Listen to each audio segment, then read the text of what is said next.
For 10 years now, Donald Trump has done nothing in so many ways but create a lot of extreme divisiveness in this country when it comes to what color your skin might be. Hence, so many of his supporters, not all, but many of them who follow that. We saw it years ago when the protests turned deadly in Charlottesville, when he said, "There are very fine people on both sides," when actually there wasn't. And also, this is a man, Trump himself, who's never faced any real consequences for anything he's done, from his bankruptcies to his court cases to his criminal allegations and even convictions, and impeached twice. He still got elected president again. And in this breaking story, you're going to find out that one of the people he pardoned is now part of a severe problem and a growing culture in terms of white nationalists. This guy, Jake Lang. Pardons for more than 1,500 rioters in the January 6th Capitol attack.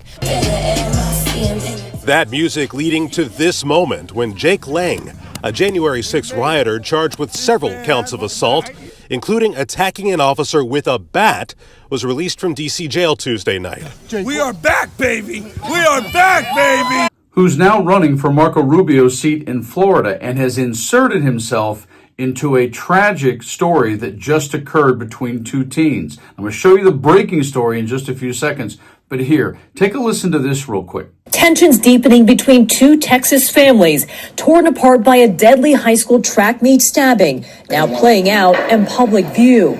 Jeff Metcalf, the father of 17-year-old Austin Metcalf, who was killed earlier this month, crashing a news conference on Thursday. Metcalf, wearing dark sunglasses, escorted away by police. He has not commented since his appearance, but spoke to NBC's Dallas-Fort Worth station KXAS earlier this month. You know what? I already forgive this person. Already? Already. God takes care of things. After Metcalf was let out on Thursday, Anthony's parents addressed the cameras. To the family who experienced the loss, my heart truly goes out to you. Kayla Hayes, Anthony's mother, offering her sympathies, but also detailing the public backlash against her own family in her first comments since the stabbing. We have endured death threats. My 13-year-old daughter is afraid to sleep in her own bedroom. Her son was charged with murder after police say he stabbed Metcalf following a verbal altercation at a track meet on April 2nd.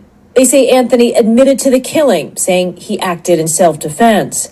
Dominique Alexander, president of the Next Generation Action Network and a spokesman for the Anthony family, spoke to Top Story earlier this week about those claims. I think that Black America as a general right, is saying, how is it absurd that a black child is claiming self-defense, but we always see repetitively white children being able to say self-defense and there's no problem. Yeah, horrible story.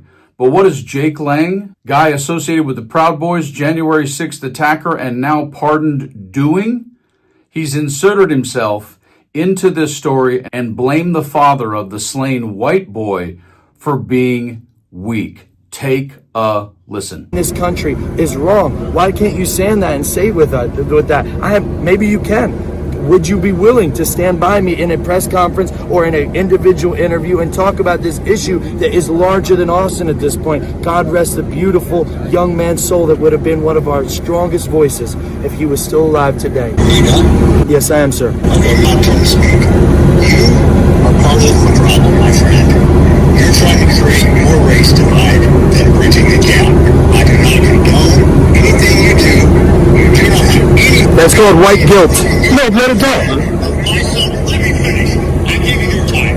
You take my son's face off your website. I am not associated with you.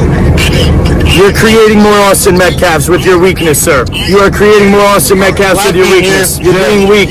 Condemn your son's killer and the culture that caused it. You got to give the father, Jeff Metcalf, credit for being willing to get on the phone with that guy, that clown, and tell him, you don't get to use my son's death to further divide and create hate. So while Jeff Metcalf has lost his son, Austin Metcalf, the truth of the matter is what we see going on right now in America is deporting people based on a tattoo. No due process. Will it turn out that maybe Mr. Metcalf's son and the guy who stabbed him is found guilty and he'll have restitution for that. Or maybe it'll be discovered through the process of a trial that the kid actually did have to defend himself, and that's why Jeff Metcalf's son is now deceased. We don't know, but that's what due process is for, and that's exactly what Jake Lang and Donald Trump himself